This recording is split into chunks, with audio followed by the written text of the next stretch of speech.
তদন্ত ছাড়া আমার রিমান্ড দিছে ম্যাজিস্ট্রেট কোন তদন্ত রিপোর্ট পায় পর্যন্ত ম্যাজিস্ট্রেটকে এই করে আসছে আমার কোনো রকম তদন্তের রিপোর্ট ছাড়া আমাকে রিমান্ড দিছে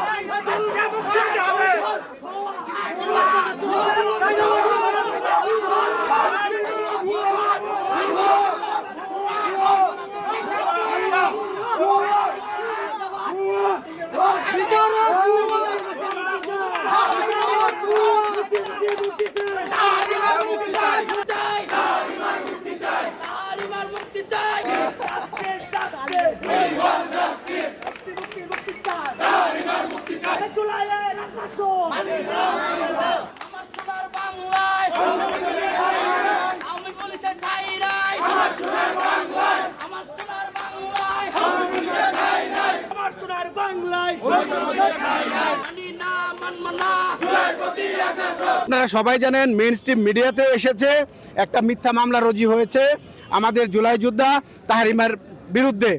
আজকে তার বিরুদ্ধে পুলিশ রিমান্ড চেয়েছিল, এই রিমান্ড আদালত মঞ্জুর করেছে 2 দিন। চেয়েছিল কয়দিন? 7 দিন চেয়েছিল, এর মধ্যে 2 দিন মঞ্জুর করেছে আর জামিন নামঞ্জুর করেছে। এইটা আমরা লিগেলি এই আদালতের যে রায় হয়েছে এটার আমরা লিগেলি পদক্ষেপ নিব। আমরা আদালত অবমাননা কেউ করব না, এই ব্যাপারে সবাই খেয়াল রাখবো। আমরা লিগেলি স্টেপ নিব, এই আদেশের বিরুদ্ধে আমরা রিভিশন করব। সেটা হলো আমাদের আইনগত বিষয়ে আমরা এভাবে আগাবো।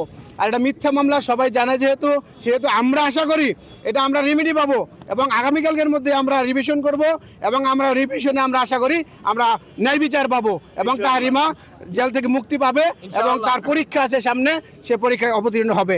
এটা নিয়ে আমাদের জুলাই যোদ্ধা ভাইদেরকে দৃষ্টি আকর্ষণ করছি, আপনারা এটা নিয়ে আতঙ্কিত হবেন না, আপনারা টেনশনে পড়বেন না, এটা আইনগতভাবে ব্যবস্থা হবে এবং আমরা ন্যায় বিচার পাবো বলে আমরা আশা করি। আমাদের গাজীপুর বার অ্যাসোসিয়েশনের সাধারণ সম্পাদক স্যার এখানে আছেন, আজকে হবে, আজকে আমরা নকলের পিটিশন দিব, আজকে আমরা নকল হাতে পেয়ে যাব, আমরা কালকে রিভিশনের পিটিশন দিব। সুতরাং ধৈর্য ধরেন, একটা দিন।